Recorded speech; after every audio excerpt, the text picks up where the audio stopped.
Hey everyone, welcome back to Let's Talk. My name is John, and today we're going to be talking about 2018's Upgrade and its brand new 4K Blu-ray that just came out from Scream Factory. Upgrade was released in 2018. It was written and directed by Leigh Whannell. Leigh Whannell, many of you might recognize as the guy who's always been working with James Wan. Him and James Wan made Saw together. Actually, Leigh Whannell was Adam in Saw, so you might recognize him as an actor because he also appears in the Insidious films as an actor and actually directed Insidious Chapter 3. But he broke off from James Wan with this one. He wrote and directed it, and actually he would end up writing and directing The Invisible Man, also for Blumhouse, that would come out a couple of years later, which he might be most famous for, but I believe that Leigh Whannell's best film was Upgrade.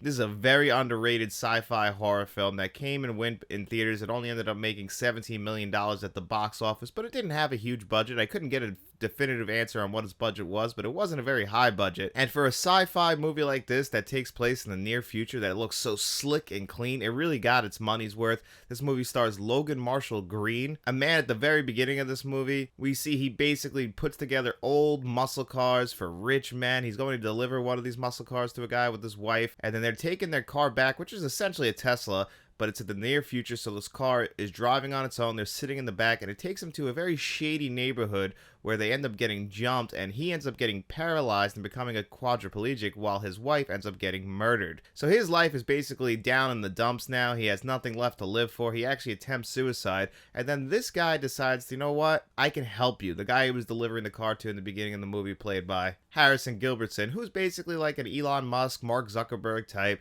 trying to change the future through tech, and he comes up with this little technology called STEM, which if it connects to the back of your spine, and it is now going to not make him a quadriplegic, but it comes with a lot more than advertised. And now you can walk like a regular person again, and actually he starts to realize that STEM is communicating to him through his brain. I advise that you remove any traces of your presence here. That also means cleaning up the vomit in the sink. And I've always joked around that this is actually the best Venom movie to ever come out. It came out the same year, I believe, as the first Venom movie that stars Tom Hardy. And Logan Marshall Green actually does draw quite a resemblance to Tom Hardy. So I always thought it was pretty funny that it's a very similar thing. But the alien in Venom does talk to Tom Hardy's character, very similar to how STEM talks to Logan Marshall Green's character in this movie, even with a little bit of comedy. Even though this movie is dealing with a very dark subject matter of revenge, because now this guy is just out here, now that he has these powers, he's out here looking for the people who killed his wife and put him in this situation. And STEM basically gives him this superhuman strength, and he's just able to control any environment, and he starts to get a little cocky and confident in himself because STEM has given that back to him. But this movie is a cautionary tale about future technology because it does take place in the near future, and this movie did come out 5 years ago, but yet it's starting to seem a little bit like technology is heading in the direction of this film, which is something I really appreciate about this movie because it's just near future. Like, this technology could exist, and I really appreciate the world that they created in this movie. It looks kind of like the game Cyberpunk 2099, which is really funny because some of the tech in this movie is very similar to the tech that's in Cyberpunk 2099. Same thing with some of the clothes and set design. I mean, that Cyberpunk design wasn't created by any of these, but they really enhance it in this film and take it to the next level, and it's a very beautiful looking movie. When I first saw this movie, it actually reminded me a little bit of Terminator Death Wish, put it in a nice slick and clean looking world, and I think that that's what this movie is, because it's so dark also in the sense that it's kind of a horror film. Like, they don't overuse gore, but when they use gore, it really does look violent. And then on top of that, you get some great performances in here. Not just Logan Marshall Green and Harrison Gilbertson, but Betty Gabriel also turns out a great performance. And everybody does such a good job acting in this movie that I was really surprised that they weren't able to capitalize on these performances. And I believe it's just because this movie just kind of came and went. Not many people are aware of it. I think this is one of the most underrated movies ever. I've seen this movie now about 4 or 5 times. Absolutely love it every time. It really builds up to a very satisfying conclusion. It's kind of a twist ending, and an ending that I didn't expect. I remember the first time when I saw this in theaters, I thought I knew exactly how this movie was going to end, and it really doesn't end that way, and I was pretty surprised by actually how it worked out. And if you're a fan of movies like 2001: A Space Odyssey, I feel like this is the kind of movie that's also going to be speaking to you. It is very much a sci-fi action horror film, but this movie is also just paced so well, and the tone of it's just so unique to itself, combining the horror, the action, and yet throwing in a little bit of comedy in there, and just having the movie look so slick. It's so well acted. I don't really have too many bad things to say about Upgrade, and I don't want to spoil it for anyone because I know not many people have seen this movie, and I think it's actually one of the best movies to come out in the last 10 years. It doesn't matter what genre it came out in, it's just that good of a movie, and I really think that this is the kind of movie that ended up getting Leigh Whannell The Invisible Man, which he ended up doing a great job with that, but we haven't seen him direct anything since, and I'm really looking forward to seeing what Leigh Whannell does going forward, because I think he really does have a certain style in his movies, and I really think he's fascinated with exploring like future tech like he does in this and in The Invisible Man, and that's very topical for the world we live in now, so I absolutely want to see what Leigh Whannell does going forward, because I really appreciate what he did with this movie. To me, this is still his best directed film, and it's a movie I think you guys should see if you haven't seen it yet. But before we dive into the 4K Blu-ray review, if you are a fan of 4K Blu-ray reviews, movie reviews, lists, and podcasts, we try and do them all here on the channel. We try and give you guys one new 4K Blu-ray review a week and one new review of a film that's being released in theaters. Plus, we got 2 podcasts, and we try and do a little bit of everything here on the channel, and nothing would help this channel out more than by just simply liking this video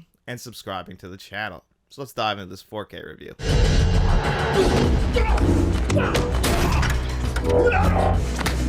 So released on July 4th, 2023 is the Upgrade 4K, and I actually happen to have the previous Universal Blu-ray that came out because I'm just such a huge fan of this movie, but I was really excited to see what they were able to do with this 4K. And this 4K does have HDR10, Dolby Vision. It doesn't feature a Dolby Atmos track. It's actually the same DTS HD 5.1 track that was available on the Blu-ray, so no upgrade there. What you get here, though, are some extras, because there were no extras on the previous Blu-ray. It was just a very bare bones, let's get the film out there kind of Blu-ray, and that was it. But this time we get the Scream Factory release, and I was kind of surprised this didn't really get the works as far as packaging goes. Got no slipcover on it, no reversible sleeve in here, nothing. This is it, just kind of a bare bones package when it comes to Scream Factory, and Scream Factory kind of can be all over the place with that. I think they look at it as the value of the film. Like I said, this was a pretty low budget film, and it really wasn't a box office smash. It's kind of gaining a cult following now, but it's still not that popular of a movie. I'm hoping that more people are able to get their hands on it now that it's come to 4K, and it's a beautiful 4K at that. So even though the packaging isn't great, you know, you pop it open, you get a 2-disc set, so you get a 4K and the Blu-ray, and that Blu-ray isn't the same Universal Blu-ray, it's actually just a compressed 1080p version of this new 2023 scan of the 4K, so it's just a compressed version, and then all of your extras are going to actually be on that Blu-ray disc. No extras on the 4K disc. All you're getting on the 4K disc is, I believe, your choice of audio tracks, and then you can listen to it with a commentary track with Leigh Whannell, which is awesome. And then on the Blu-ray disc, you're going to get all of your extras, and the extras are just interviews with everybody that kind of took part in the making of this movie. You get like a good 30-minute interview with Leigh Whannell, which I really thought was awesome. And then there's a bunch of other interviews with people who helped make this movie, including the cinematographer, and those interviews range from about 8 to 15 minutes. There is no making of documentary, which is something I always appreciate, but we did get plenty of information about the making of this movie, and again, I feel like Scream Factory kind of was looking at this as that something that's not that popular of a film, so they didn't really spring for all the bells and whistles when it came to the extras, but I really do appreciate them getting a bunch of interviews, even though I think the interviews were actually done by Second Sight, but I think they were able to take them and put them on this disc, but I really do appreciate that. It's actually, I'm just glad that we got some extras, because like I said, that Blu-ray was very bare bones, and it kind of just feels like this movie was going to get forgotten. And I'm really glad that Scream Factory released this 4K, and they really did a great job on the visual transfer. Like I said, you get Dolby Vision and HDR10, and it is an upgrade, no pun intended, from that previous Universal Blu-ray. And the Universal Blu-ray is pretty good, mainly because it's a very slick and clean looking film. You know, it's shot with modern digital cameras, so it already looked pretty good. It already was hitting those deep blacks. The colors were already popping off your screen, but surprisingly, the 4K really does enhance that. The thing you're going to notice most right away is how much brighter the 4K is over the previous Blu-ray, and even over the Blu-ray that's packed in here. If you compare the Blu-ray that's packed in here and the previous Universal Blu-ray, it's not that much of a difference. It's the 4K, and you throw the Dolby Vision and HDR over it, that's starting to make like just little lights pop off your screen more. You start to notice the background colors more, mainly because it's a much brighter disc,